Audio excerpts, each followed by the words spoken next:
Muy buenos días a todos. Les damos la bienvenida al cuarto encuentro de seminarios del ITA 2021. El tema que se abordará en el seminario es granos de destilería en alimentación animal, su incidencia en calidad de carne bovina.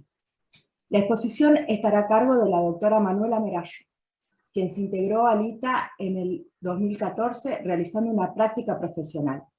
En el mismo año obtuvo su título de licenciada en Ciencia y Tecnología de Alimentos en la Facultad de Ciencias Exactas y Naturales de la Universidad de Buenos Aires. En abril del 2016 inició una beca doctoral con ISET, ingresando en el 2017 como alumna de doctorado de la Facultad de Ciencias Veterinarias de la Universidad de Buenos Aires, culminando en abril de este año con la defensa de su tesis, la cual nos compartirá a continuación. Bueno, gracias, Caro. Como bien dijo, voy a compartir mi tesis, así que bueno, si hablo muy rápido me frenan. Bien, el contenido de esta presentación vamos a iniciar con una introducción, luego vamos a plantear cuál fue la hipótesis y los objetivos que se plantearon, cómo fue el diseño del ensayo, los resultados que se obtuvieron y qué conclusiones se arribaron. Para iniciar vamos a hablar de los biocombustibles, que son aquellos que se obtienen a partir de materias primas agrícolas y son considerados fuentes de energías renovables. En nuestro país, en el año 2006, se sancionó la ley de biocombustibles. La ley de biocombustibles, cuyo objetivo era regular y promocionar la producción y el uso sustentable de los biocombustibles. Entre los biocombustibles tenemos al biodiesel y al bioetanol, del cual vamos a hablar ahora. En ese momento se estableció que la nafta debía ser cortada con un 5% de bioetanol. Y luego, a medida que transcurrieron los años, fue aumentando ese porcentaje de corte hasta llegar a un 12% en el año 2016. Y ahora, en el año 2021, se cumplió la vigencia de esa ley y se aprobó hace unos días la nueva ley de biocombustibles que mantiene el corte de nafta en 12% con bioetanol. ¿Y qué es lo importante de esto? Bueno, que estas políticas de promoción han hecho que haya aumentado la producción del bioetanol, el cual se puede obtener tanto a partir del maíz como de la caña de azúcar. En este gráfico podemos ver que en los años donde fue variando y aumentando ese porcentaje de corte, fue impulsando la producción del bioetanol, resultando tanto del que se obtiene a partir de maíz como el de caña de azúcar. Pero hoy solo vamos a puntualizar en el que se obtiene a partir del maíz. En nuestro país encontramos 6 plantas productoras de bioetanol, las cuales están ubicadas en San Luis, Córdoba y Santa Fe, que son zonas productoras de maíz, pero también están asociadas a la producción de bovinos. ¿Cómo se obtiene el bioetanol a partir del maíz? Bueno, lo que se hace es la molienda seca, se muele el maíz, el grano de maíz se mezcla con agua para formar un jarabe y se le agregan enzimas que van a actuar sobre el almidón, permitiendo que esté disponible para luego, cuando se adicionan las levaduras, estas actúen sobre los azúcares y fermenten, generen la fermentación de los azúcares produciendo el bioetanol, el cual, el etanol, digamos, es obtenido por medio de la destilación, se separa, y luego queda un líquido residual, el cual es centrifugado, y se obtiene una fracción líquida, que se denominan solubles, y una fracción sólida, que son los granos de destilería.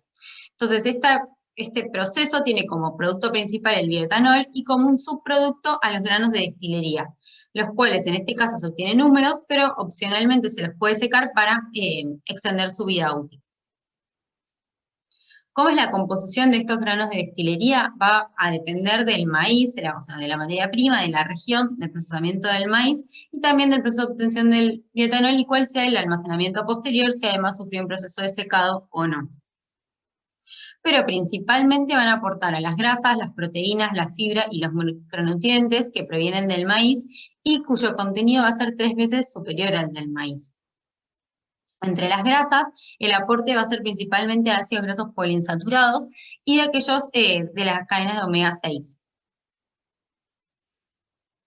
Bien, entonces, repasando, los granos de destilería concentran los nutrientes del maíz, a excepción de los azúcares, porque fueron fermentados para obtener el bioetanol, y emergen como una alternativa para su uso como ingredientes en las dietas de terminación de bovinos para carne.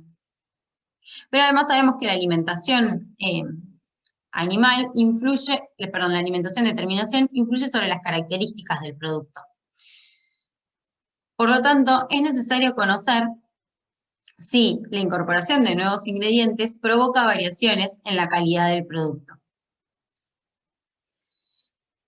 ¿Qué pasa con la calidad? Bueno, la calidad de la carne y del producto va a ser el resultado de los factores económicos, ambientales y sociales implicados en todo el sistema. Y todos los factores que afecten al sistema productivo, sumado a las condiciones en el punto de venta, van a ser lo que determine el resultado de la carne y su calidad. Y los consumidores se van a exponer a la carne, o sea, se van a encontrar con el producto en el punto de venta. Y son quienes exigen productos cárnicos seguros y que provengan de sistemas productivos sustentables. Respecto al punto de venta en nuestro país, podemos diferenciar dos sistemas de venta según el volumen de mercadería que comercializan y la demanda de sus productos.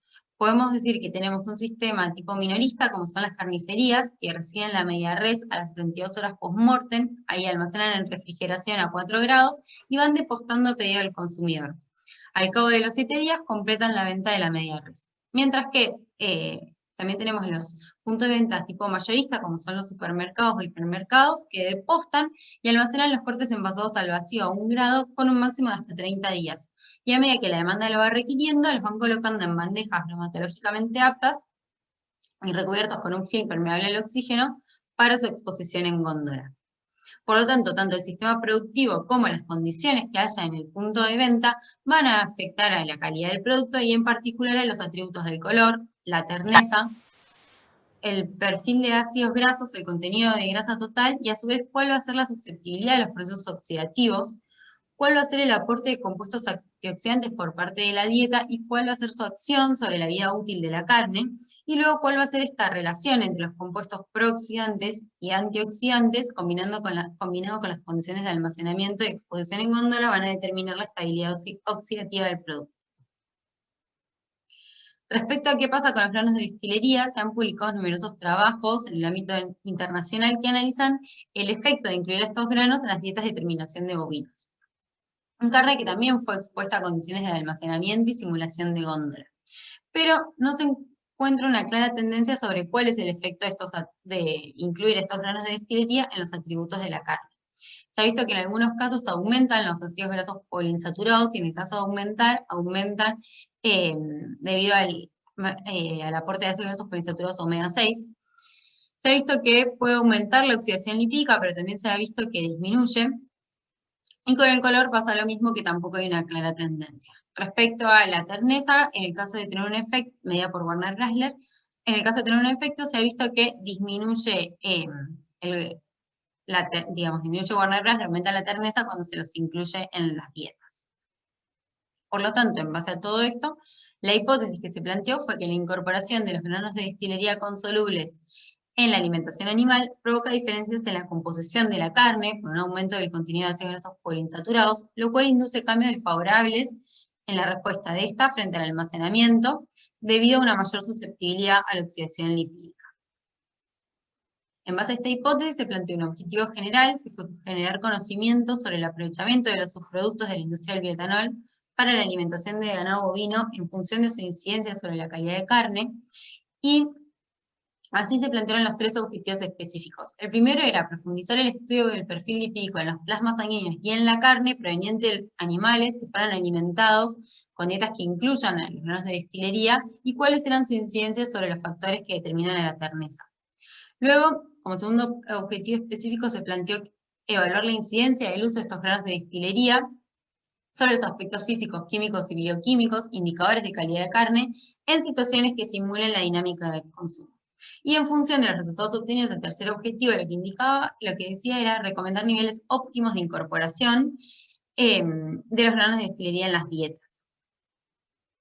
Bien.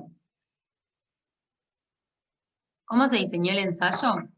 Bueno, este es el esquema de todo el ensayo, y lo que se hizo fue en la parte de campo se trabajó con 36 novillitos británicos, los cuales se dispusieron aleatoriamente en 12 corrales y recibieron una dieta de acostumbramiento con alto contenido de concentrados durante 21 días. Y luego las dietas tratamiento. Las dietas tratamiento eran 4 dietas, las cuales tenían inclusión de los granos de destilería en reemplazo parcial del grano de maíz quebrado. Acá en la tabla se ve la composición de cada una de las dietas.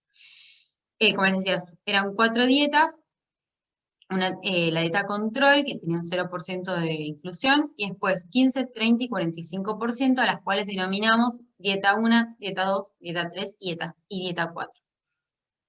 Estas dietas se suministraron durante 70 días, y luego, además, durante el ensayo se tomaron 3 muestras de las dietas para realizar las determinaciones y caracterizarlas. Una vez que los animales alcanzaron las condiciones y el peso de comercialización, fueron faenados. Durante la faena se recolectó la sangre y a su vez en el frigorífico se hicieron determinaciones en la carcasa. Y luego, a las 72 horas post-mortem, en el laboratorio del Instituto de Tecnología de Alimentos, recibimos los bloques de bifes y se separaron los bifes, los cuales fueron expuestos a las condiciones de simulación de venta. Los bifes que iban sujetos a las condiciones de venta tipo minorista fueron colocados en bandejas y cubiertos con un film, fueron almacenados en refrigeración a 4 grados, en los cuales estuvieron 4 días sin exposición lumínica y los últimos 3 días se expusieron a la luz 7 horas por día. Mientras que los bifes que fueron sujetos a las condiciones de exposición mayorista fueron envasados al vacío y almacenados en refrigeración a 1 grado durante 25 días en ausencia de luz. Luego se sacaron, se registró el pH y el color y se colocaron en bandejas, se cubrieron con film y se almacenaron a 4 grados. Y esos días que estuvieron fueron 3 días con exposición lumínica, también 7 horas de luz por día. Y se realizaron todas estas determinaciones, que ahora vamos a ver.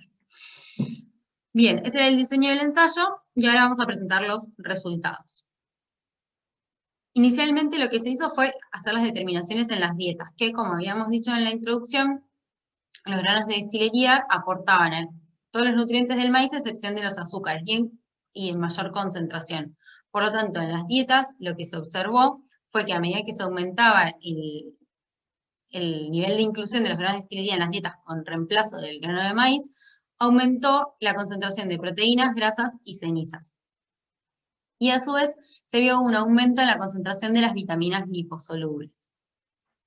Respecto al perfil de ácidos grasos, no se vieron diferencias significativas en los grupos de ácidos grasos mayoritarios, pero sí se observó que había un aumento del ácido linoleico, a mayor nivel de inclusión de los granos de destilería, y una disminución del ácido estéarico y el ácido linolénico cuando era mayor el porcentaje de inclusión en las dietas. A su vez, está la relación de ácidos grasos poliinsaturados omega 6 omega 3, que tiene importancia, es un indicador de calidad nutricional de la grasa para la dieta humana, pero se siguió su comportamiento a lo largo de las 3 matrices analizadas. Inicialmente en las dietas, luego en los plasmas, y finalmente en la carne. Hasta acá vimos cuál era el aporte de nutrientes de las dietas. Y luego habíamos dicho que en la faena se recolectó sangre y se separaron los plasmas para hacer los análisis de glucosa, insulina y cortisol y el perfil de ácidos grasos, ya que sabemos que el sistema productivo implicado va a influir sobre la asimilación de los nutrientes y el comportamiento animal. Y conocer cómo es el estado de los animales, el estado metabólico perimortem de los animales, nos permite inferir cómo va a ser el metabolismo postmortem y también saber si va a tener un efecto sobre la calidad de carne. Por esa razón hicimos estos ensayos. Lo que vimos fue que no se observaron diferencias significativas en la glucosa, la insulina y el cortisol debido a la inclusión de los granos de destilería en las dietas. A su vez, respecto al perfil de ácidos grasos, vimos que disminuía el ácido linolénico y había también una disminución del ácido docosapentaenoico y docosahexaenoico cuando aumentaba el porcentaje de inclusión de los granos de destilería en las dietas. Sobre los grupos de ácidos grasos, recordamos que en las dietas habíamos visto que no había una diferencia significativa en los grupos de ácidos grasos mayoritarios, ¿sí? Pero sí había un aumento de la relación ácidos grasos poliinsaturados omega 6 omega 3. Y lo que vimos acá fue que también había un aumento en esta relación y que se debía a una disminución principalmente de los ácidos grasos poliinsaturados omega 3. Bien. Luego, en el frigorífico, se analizó cómo era el descenso del pH y de la temperatura luego de la faena durante las primeras 24 horas post-mortem. Que se sabe que la conversión del músculo a carne que ocurre luego de la faena depende de cómo sea este descenso del pH y la temperatura, y que debe ser en determinadas condiciones para lograr que el producto obtenido tenga las especificaciones de calidad deseadas. Lo que se tomó fue el pH y la temperatura a los 45 minutos, 2 horas, 4 horas y 24 horas post-mortem, y no se observó un efecto de la inclusión de los granos de destilería en cómo iban descendiendo el pH y la temperatura. En esta curva vemos este descenso de pH con la temperatura, y hay zonas que se delimitan porque si la curva cae en estas regiones de pH y temperatura, puede haber acortamiento por frío o por calor, lo cual generaría un defecto sobre la calidad de carne posterior. La curva celeste indica todas las carcasas que vemos que cayeron por fuera de estas dos ventanas de acortamiento por frío y por calor, perdón, del acortamiento miofibrilar, me olvidé decir. Pero hay dos carcasas que cayeron, digamos, se ve que sus curvas caen dentro del límite superior del rango delimitado para acortamiento por calor. Sin embargo, después cuando fuimos haciendo el resto de los ensayos, no vimos ningún comportamiento diferencial de estas dos muestras con respecto a su grupo de tratamiento. Respecto al pH final que se obtuvo para todos los tratamientos, estaba dentro del rango considerado apto para la carne, y a su vez el pH con el tiempo debe descender de una forma exponencial, y esa forma exponencial está descrita en un trabajo de Bruce et al. 2001, y nosotros lo que vimos fue que la curva de descenso de pH se ajustó satisfactoriamente a ese modelo exponencial propuesto por los autores para todos los tratamientos dietarios. Por lo tanto, hasta acá vemos que las condiciones en el frigorífico evaluadas con la carcasa fueron dentro de las normales, y que la dieta no generó ningún defecto. En los bifes, cuando llegaron al laboratorio, a las 72 horas post-mortem, registramos el pH, el color en músculo, el color en grasa y el veteado por medio de la comparación con unas cartillas, y no se observaron diferencias en las coordenadas de color analizadas, tanto en músculo como en grasa, y tampoco se observaron diferencias en el veteado, debido al tratamiento dietario. A su vez, analizamos las pérdidas por cocción, la capacidad de retener agua y la fuerza de cizalla, y lo que vimos fue que las pérdidas por cocción disminuyeron linealmente y la fuerza de cizalla tuvo una respuesta cuadrática al nivel de inclusión de los granos de destilería en las dietas. Lo de la tabla se ve representado en este gráfico, y vemos que las muestras de carne que provenían de 15 y 30% fueron las que presentaron menores pérdidas por cocción y valores de cizalla. Y dentro de los valores de cizalla, las muestras que provenían de 15 y 30%, o sea, de 2 y de 3, presentaron valores que entran en la clasificación como muy tiernas, mientras que las otras muestras entraban en la clasificación de tiernas. Entonces, lo que hicimos fue analizar qué pasaba durante la desnaturalización térmica cuando las muestras de músculo entero eran expuestas a un gradiente de temperatura desde 30 a 90 grados, por medio de un análisis de calorimetría diferencial de barrido. Lo que vimos, que se puede ver en este gráfico, es que se mostraron 4 picos endotérmicos que son característicos para las muestras de músculo entero, y que el primer pico corresponde a la desnaturalización de la cabeza de miosina, el segundo pico corresponde a la desnaturalización de la cola de miosina y de las proteínas sarcoplasmáticas, el tercer pico corresponde a la desnaturalización del colágeno y las proteínas sarcoplasmáticas, y el cuarto pico a la desnaturalización de la actina. De este estudio podemos obtener tanto la temperatura de desnaturalización como la entalpía necesaria para esa desnaturalización. Entonces, obtuvimos esos datos, analizamos qué pasaba y vimos dos tendencias. Le observamos que había una tendencia a menor temperatura de desnaturalización de la cabeza de miosina en las muestras que provenían de D2 y D3, mientras que en el caso de la entalpía de desnaturalización necesaria la entalpía necesaria para desnaturalizar la actina, vimos que en las muestras que provenían de D2 y D3 había una tendencia a requerir menor entalpía de desnaturalización. Y entonces pensamos, bueno, ¿qué factores inciden sobre la temperatura y la entalpía de desnaturalización? Los factores serían el pH del músculo, que haya otros compuestos como son las sales, la concentración de las proteínas y factores extrínsecos al músculo como las condiciones de almacenamiento. Pero las muestras hasta acá analizadas, habíamos dicho hasta recién que el pH del músculo no varió debido a la inclusión de los granos de destilería. En este caso se analizaron muestras que habían sido almacenadas, en muestras a las 72 horas post-mortem y luego todas habían sido almacenadas en las mismas condiciones, a menos 68 grados, por lo tanto no sería un factor que esté influyendo sobre estas tendencias que estamos viendo. Luego analizamos cuál es la concentración de las proteínas y vimos que no había un efecto de los granos de destilería en las dietas sobre la concentración tanto de proteínas totales como de las proteínas miofibrilares y sarcoplasmáticas. Entonces nos quedaba como opción que hubiese presencia de otros compuestos como son las sales. Y se ha reportado que la presencia de iones calcio ejerce un efecto desestabilizador tanto sobre las moléculas de actina como otras proteínas miofibrilares. Por lo tanto, podría ser esto un factor que esté influyendo sobre la desnaturalización de estas proteínas. Y a su vez, se sabe que las calpaínas, que son el sistema proteolítico postulado como el mayor responsable de la degradación post-mortem, requieren la presencia de iones calcio. Por lo tanto, viendo los resultados que se obtuvieron en ambas determinaciones, tanto en la fuerza de cizalla, que de 2 y de 3 presentaban menor fuerza de cizalla, y a su vez estas muestras tenían una tendencia a la menor estabilidad térmica, se sugiere que la inclusión de 15 y 30% de granos de destilería en las dietas incidirían sobre los mecanismos proteolíticos que ocurren post-mortem. Entonces fuimos a analizar qué pasaba con el perfil electroforético. Y se hizo un gel, se hicieron geles de Page en gradiente, acá hay una imagen representativa, donde se analizó qué era lo que ocurría. En este vemos el marcador de peso molecular y acá en este tenemos la fracción miofibrilar y la fracción sarcoplasmática que pertenecían a una muestra de control de dieta 1, y acá la fracción miofibrilar y la fracción sarcoplasmática que pertenecían una muestra que provenía de la dieta 4, de carne que había sido alimentada con 45% de granos de destilería.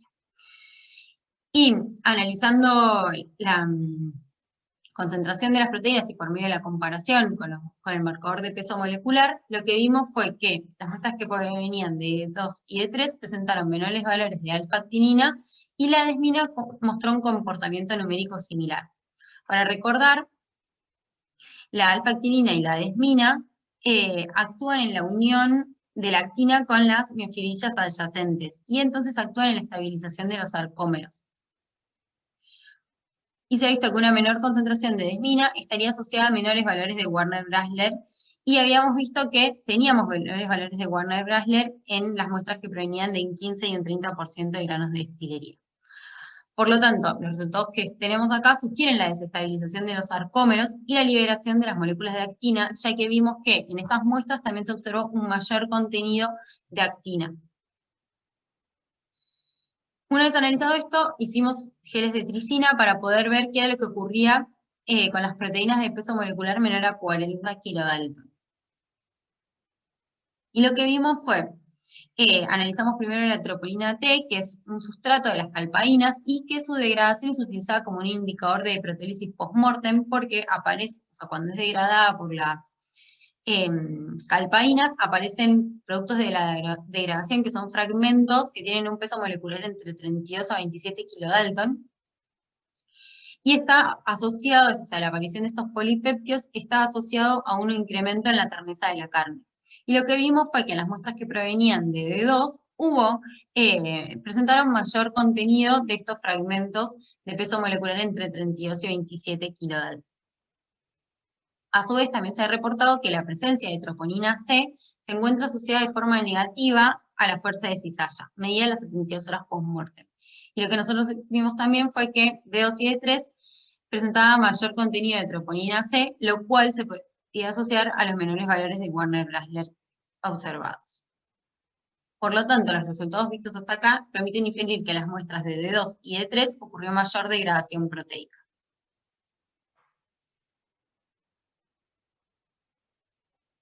Bien, y después seguimos analizando qué pasaba con el aporte de grasa de las muestras de carne, el perfil de ácidos grasos, cuando se incluían a los granos de destilería en las dietas.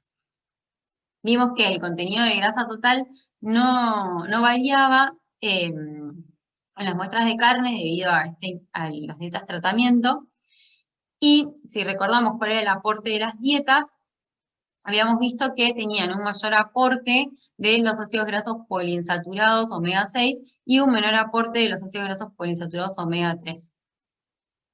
Y lo mismo habíamos visto que ocurría en los plasmas, donde los ácidos grasos poliinsaturados omega 3 disminuían con la inclusión de los granos de destilería en las dietas. Y acá en la carne lo que se observó fue también que hubo una disminución en los ácidos grasos poliinsaturados omega 3 cuando aumentaba el porcentaje de inclusión de los granos de destilería en las dietas. Y también vimos una tendencia en la concentración de CLA que fue mayor en las muestras que provenían de D3 y D4. A su vez, se evaluó qué pasaba con los índices que están calculados en base al contenido de ácidos grasos en la carne y que están relacionados a la calidad nutricional para la dieta humana. Y lo que vimos fue que tanto el índice aterogénico como el trombogénico no variaron debido a la inclusión de estos granos de destilería en las dietas y que se observó un aumento en la relación de ácidos grasos poliinsaturados omega 6 omega 3, como veníamos viendo tanto en el aporte de las dietas como en lo que pasaba en los plasmas, pero siempre estos valores son los que en general se obtienen para carnes que provienen de sistemas de feedlot. Y a su vez también analizamos qué pasaba con índices que se calculan en base también al contenido de ácidos grasos, pero que están relacionados a la susceptibilidad oxidativa. Y vimos que no había un efecto significativo del nivel de inclusión de los granos de destilería sobre estos índices. Se analizó cuál era el contenido de vitaminas liposolubles en las muestras de carne, y si recordamos en las dietas, habíamos visto que había un mayor aporte de las vitaminas liposolubles cuanto mayor era el nivel de inclusión de los granos de destilería en las dietas. Y acá también se vio que tanto el gamma tocoferol como el retinol aumentaron a medida que aumentaba el nivel de inclusión. Mientras que cuando analizamos la capacidad antioxidante y la oxidación lipídica, no se observaron a las 72 horas post-mortem, no se observaron diferencias debido a la inclusión de los granos de destilería en las dietas. Entonces, una vez que hasta acá analizamos todo lo que ocurrió debido a la inclusión de los granos de destilería en las dietas, ahora vamos a analizar qué pasa cuando la carne es expuesta a las condiciones de los dos puntos de venta que habíamos hablado al principio, que se hicieron tipo un almacenamiento minorista y mayorista. Se analizó qué pasaba con el pH y con el color en músculo y en grasa, y no se observó que la dieta produjese un efecto sobre los parámetros evaluados. Se calculó también la diferencia de color que había entre el color de músculo, entre las dietas tratamientos con la dieta control, y los valores obtenidos están dentro del rango que se identifica como una diferencia evidente para el consumidor. Respecto al tipo de almacenamiento, sí tuvo un efecto significativo sobre los parámetros de color evaluados en músculo y en grasa, y lo que se observó fue que las muestras que fueron sujetas a las condiciones mayoristas mostraron una mayor luminosidad, el músculo presentaba mayor coloración roja y la grasa presentaba un mayor tono amarillo respecto a las muestras que habían sido sujetas a las condiciones minoristas. A su vez, en el caso del parámetro A, que se ha indicado, se ha reportado que funciona como un estimador de si la carne sería aceptable por el consumidor, siempre que este parámetro A sea mayor a 14,5. Y vemos que en todos los casos este parámetro fue mayor a este valor establecido. Y por último analizamos qué pasaba con el contenido de las vitaminas liposolubles en la carne y con la capacidad antioxidante y la oxidación lipídica. No vimos un efecto del almacenamiento sobre el contenido de las vitaminas liposolubles. Y si recordamos, la carne a las 72 horas post-mortem que habíamos analizado tenía un mayor contenido de gamma tocoferol y retinol. Lo cual también vimos acá que las muestras de D2, D3 y D4 presentaron un mayor contenido de las vitaminas liposolubles analizadas. Y respecto a la capacidad antioxidante, tuvo un efecto el almacenamiento, y lo que se observó fue que las muestras que fueron sujetas a las condiciones mayoristas presentaban un menor valor de capacidad antioxidante respecto a las muestras que fueron sujetas a las condiciones minoristas. Mientras que en el caso de la oxidación lipídica se observó una tendencia a la interacción, lo cual podemos ver en este gráfico, donde las muestras que están representadas con amarillo son las que fueron expuestas a las condiciones minoristas, mientras que las que están en verde son las que fueron expuestas a las condiciones mayoristas, y vemos que las muestras que venían de las dietas control de 0% tenían mayores diferencias y que eran presentaran mayores valores de T-bars cuando fueron sujetas a las condiciones mayoristas. Pero en todos los casos los valores obtenidos fueron menores a 0,5 miligramos de maldehído por kilo de carne, y se ha reportado que valores por debajo de 2 a 2,5 no se detectan valores asociados a rancidez en la carne. Por lo tanto, podemos concluir que el perfil de ácidos grasos que se evaluó en los plasmas sanguíneos reflejó el perfil de las dietas y fue similar a lo que se determinó en la carne. Y esto es importante porque resalta que se puede utilizar este perfil para monitorear el grado de asimilación de los nutrientes de las dietas de terminación y poder utilizarlo como un predictor temprano de la composición de los ácidos grasos en la carne. La incorporación de los granos de destilería en las dietas de terminación no provocó diferencias en el contenido de la grasa total de la carne, y el perfil de los grupos mayoritarios de ácidos grasos no se diferenció debido a la inclusión de estos granos de destilería. A su vez, se observó una tendencia hacia mayor contenido del CLA, del ácido linolénico conjugado, con el aumento de la inclusión de los granos de destilería en las dietas, y se observó que la inclusión de 15 a un 30% mostraba menores pérdidas por cocción y mayor terneza en la carne a las 72 horas post-mortem. La incorporación de estos granos de destilería en las dietas de terminación provocó un aumento en el contenido de las vitaminas liposolubles en la carne, y a su vez, esta inclusión de granos de destilería no provocó un defecto sobre el color de la carne y la grasa durante las condiciones de venta simuladas. Mientras que estas condiciones de venta sí produjeron variaciones en el color de la carne y sobre la oxidación lipídica, pero los valores determinados se encontraban dentro de los rangos considerados como aceptables por el consumidor y fueron menores a los asociados con olores rancios. Por lo tanto, la hipótesis planteada, que fue la incorporación de granos de destilería en la alimentación animal, provoca diferencias en la composición de carne por un aumento en el contenido de ácidos grasos poliinsaturados, lo cual generaría cambios desfavorables en la respuesta de esta frente al almacenamiento.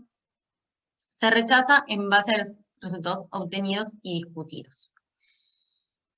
Y sobre la base de las ventajas conocidas acerca del uso de subproductos agroindustriales en producción animal y en cuanto a la reducción de costos de competencia con alimentos destinados a humano, el presente trabajo de tesis ha determinado que la inclusión del 15 al 30% de subproductos de la industria del bioetanol resulta una práctica estratégica en la producción de bovinos, dado los efectos positivos encontrados sobre los atributos de calidad de carne. Gracias.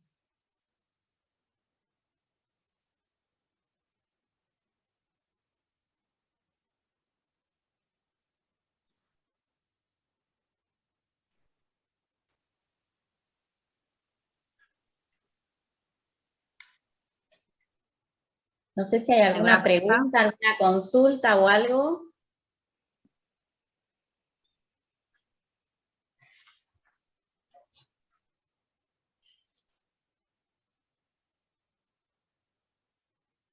Yo tengo una pregunta. No sé si hay alguna otra.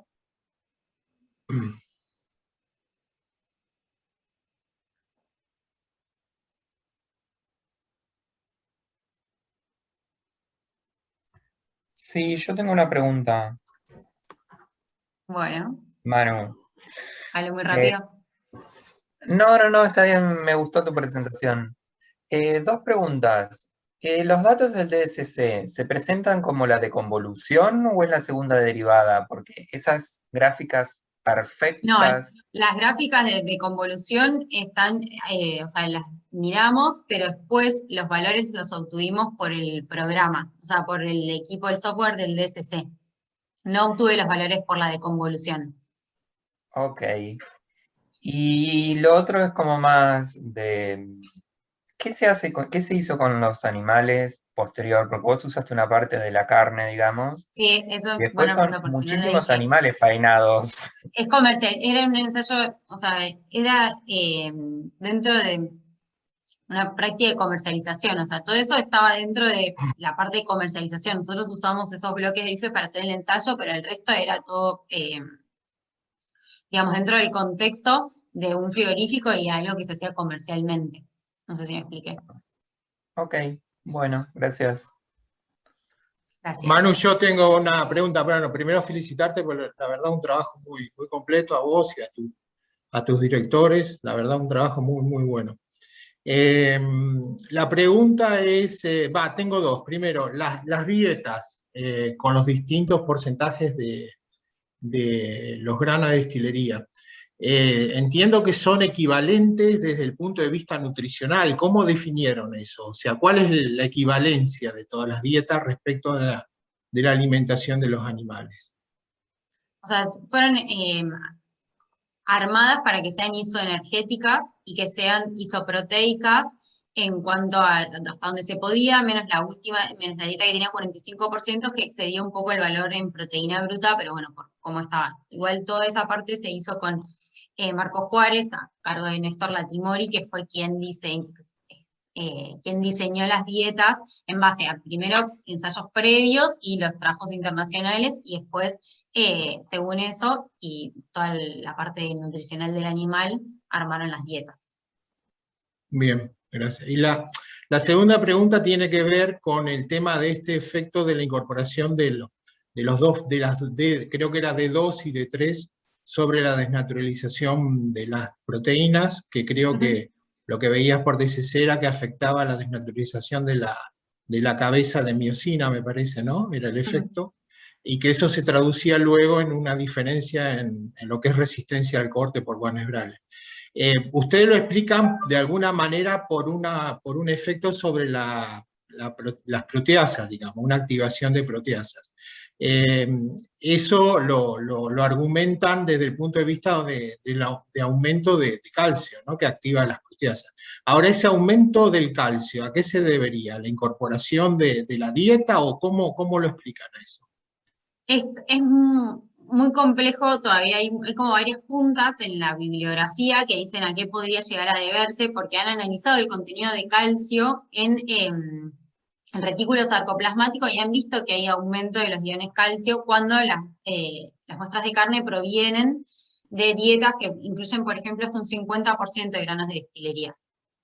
Las teorías que se postulan es que tiene que ver con un aumento en los ácidos grasos poliinsaturados, en los fosfolípidos de membrana, de las membranas del retículo sarcoplasmático. Eso induciría mayor oxidación lipídica en esas membranas, lo cual favorecería el flujo de los iones calcio, aumentando su concentración. Esa es la explicación, las teorías que se postulan. Nosotros en particular no vimos un aumento de ácidos grasos poliinsaturados, y ellos lo que habían visto tampoco, ellos tampoco vieron aumento en la oxidación lipídica, o sea, midieron TIVARS y no les dio una diferencia significativa. Entonces, en base a un montón de bibliografía que estuvimos analizando y evaluando a ver cuál podría ser la razón, lo que nosotros decimos es que probablemente haya un efecto oxidativo a pequeña escala que no alcanzamos a ver en la disrupción de las membranas, donde también estén implicadas las mitocondrias en su regulación del calcio, y eso provoque un aumento en la concentración de iones calcio, siendo entonces las calpaínas las que actúan, digamos, favoreciendo esta reducción de la fuerza de cizalla. O sea, no habría un cambio en el calcio basal del músculo, sí habría un cambio en la biodisponibilidad del calcio. Eso es nada. Exacto, sí, y todo post-mortem. O sea, todo después de... Ok, bueno, gracias, felicitarte de nuevo. Muy bueno. Gracias. Perdón, una pregunta, ¿puede ser? Sí, hola Laura. Hola, primero felicitaciones a todo el equipo, muy lindo el trabajo. Manu, felicitaciones por el doctorado. Gracias.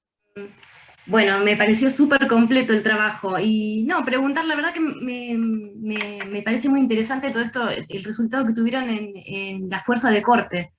Nosotros hicimos un ensayo parecido, bueno, que hicimos en conjunto con el IPCBA, y bueno, las cantidades de burlandas que se le dieron a los animales fue similar, Y respecto a la fuerza de corte no tuvimos diferencias significativas, pero en panel de consumidores sí hubo una diferencia en la percepción de la terneza, hubo un aumento en la percepción de la terneza cuanto mayor fue el contenido de Burlanda.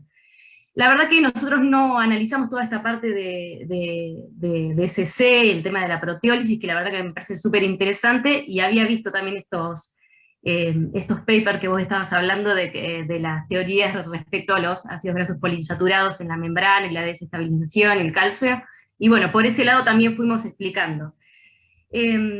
Y una pregunta que te quería hacer, bueno, primero eso, me parece súper interesante todo lo que realizaron con el DSC, con toda la electroforesis ese page, me parece que dieron lindos resultados y que pueden dar una buena vía para explicar toda la parte de terneza. Y respecto al contenido de grasa, que también afecta también supuestamente a la terneza, ustedes no tuvieron diferencias, ¿no es cierto? No, en el contenido de grasa total no. Total, a nosotros nos pasó lo mismo. Nosotros teníamos igual animales más chicos. Claro, eso te iba a preguntar, porque nosotros tuvimos como el doble de contenido de grasa. Sí. ¿Eran animales más chicos? ¿Eran en Fieldot también? Sí, pero eran animales mucho más chicos, los de ustedes eran más grandes. Claro, ahí está la diferencia. Bueno, no, más que nada felicitarte y bueno, nada, eso. Gracias. Nada más, adiós. Quisiera hacerle un comentario. Sí, bueno, arranco. Bueno, primero, Manu, felicitaciones, excelente trabajo y excelente trabajo en los 5 años y empeño y dedicación, bueno, y todos los adjetivos. Lo que quería resaltar un poco es cómo se construyó el proyecto, este proyecto de tesis, que creo que es importante remarcarlo, porque esto surgió de un convenio, primero, un convenio de vinculación con Acabio, que era la empresa que suministraba la Burlanda y que también incluyó al frigorífico. Por eso Manu comentó que era toda una práctica comercial, porque en el marco de ese convenio se hicieron 3 ensayos y uno se hizo en las instalaciones del Feedlot, que también esa empresa es dueña de uno de los frigoríficos. Entonces, la carne que nosotros utilizábamos era carne que iba para consumo y que estaba habilitada para consumo.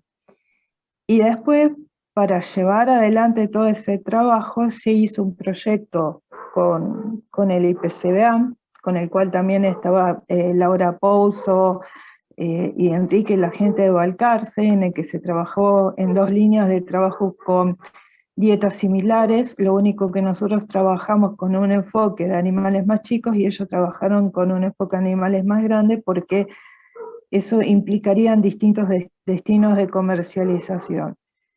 Y además de ese proyecto del IPCBA, también estaba enmarcado en uno de los proyectos de INTA, es decir que para este trabajo de tesis se utilizaron, para que lo tengan presente, se partió de un convenio de vinculación y se trabajó con fondos extras presupuestarios y con fondos presupuestarios de INTA, ¿no?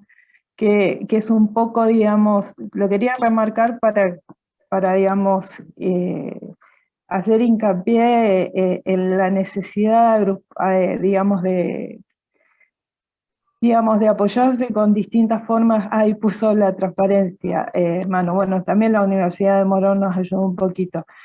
La necesidad de tener distintas vías de financiamientos y de la interacción con distintos grupos de trabajo, porque acá trabajamos en conjunto fuera del instituto, con la gente del grupo de Balcarce, de Laura y compañía, y con la gente de Marcos Juárez para todo lo que fue el trabajo en campo, y dentro del instituto, bueno, un montón de gente nos ayudó y colaboró en los mismos.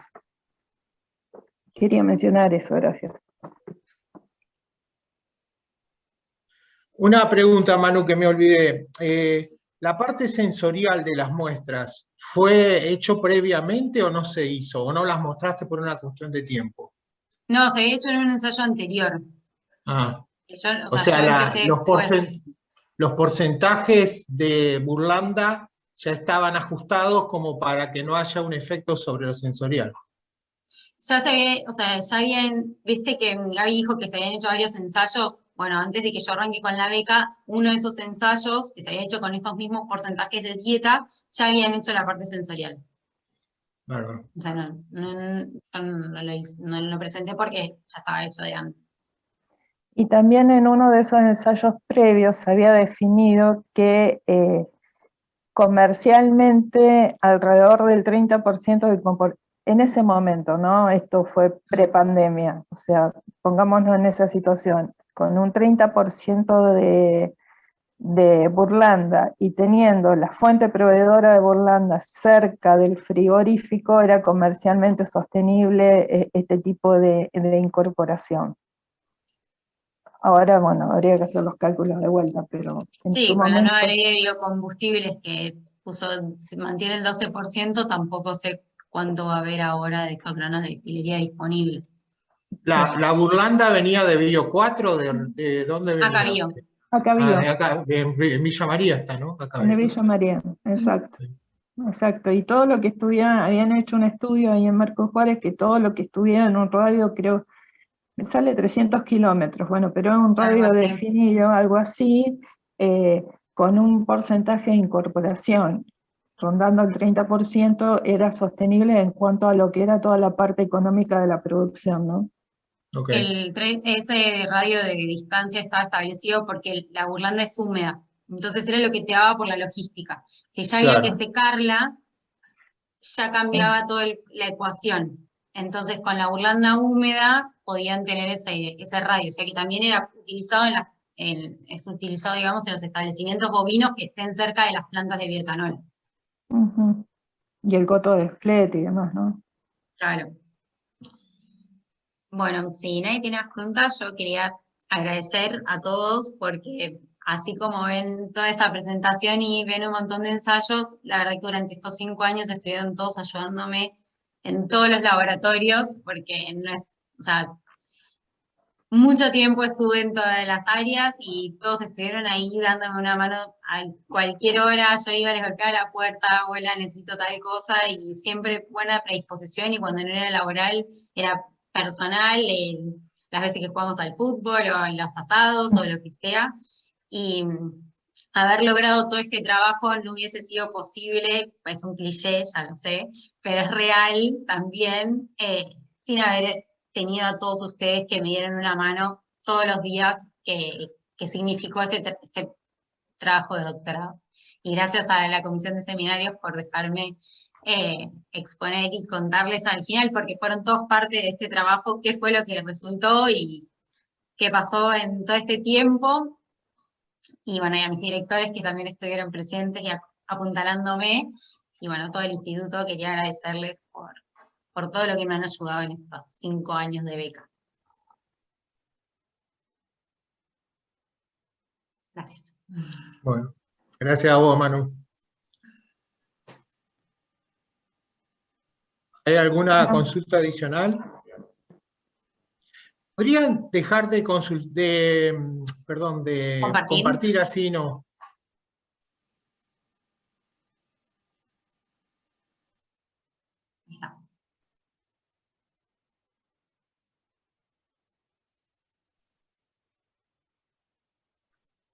No sé en el chat si hay, a ver. No. Bueno, por ahí, Manu, comentar en qué etapa estás ahora, o sea, estás con una beca postdoctoral, ¿no? De CONICET, ¿y en qué tema estás trabajando? Sí, bueno, gracias. Arranqué a trabajar bueno, de CONICET me dio una beca postdoctoral, mantengo el mismo grupo de trabajo. Mis directores son Gabriela y Darío. Nos vamos a trabajar sobre el desarrollo de un snack liofilizado en base a carne ovina. Me paso a la parte de rumiantes menores. Y bueno, es una beca de 2021 a 2023, 2 años, pero ya CONICET la prorrogó 1 año más. Por pandemia, como no se pueden arrancar ensayos, automáticamente las prorrogó y entonces sería 2021-2024, dura 3 años. Así estoy. A su vez, bueno, supongo que ya todos más o menos lo saben, estoy tramitando para hacer una estancia, digamos, en el INTA Valle Inferior. Sería por 6 meses, y bueno, y luego ver cómo sigue todo. ¿No? Bueno, gracias de mi parte, desearte suerte y bueno, que de acá más puedas continuar trabajando en el sistema, ¿no? Que en definitiva cuando uno inicia una carrera así, digamos, y tiene la vocación para hacerlo, bueno, la posibilidad de ir creciendo en el sistema científico. Así que bueno, toda la suerte para esta nueva etapa, ¿no? Bueno, muchas gracias. Me encantaría estar ahí y abrazarlos a todos, pero bueno, nada, pandemia. Es que ni siquiera nos vimos en la tesis, no nos vimos No. ni después de la tesis, nada, es increíble esta virtualidad. Que Pero Manuela, bueno, nos permite esto. Manuela, felicitaciones, un abrazo Gracias, virtual muy grande y va un aplauso para vos. Gracias.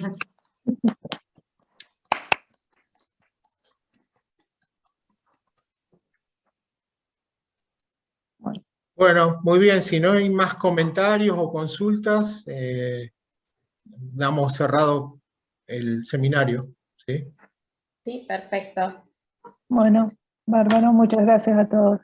Bueno, gracias a Saludos. todos. Muchas Nos vemos gracias. nos vemos para el Adiós. próximo. Chao. Chao, suerte. Felicitaciones, Manu, que Manu. pases bien.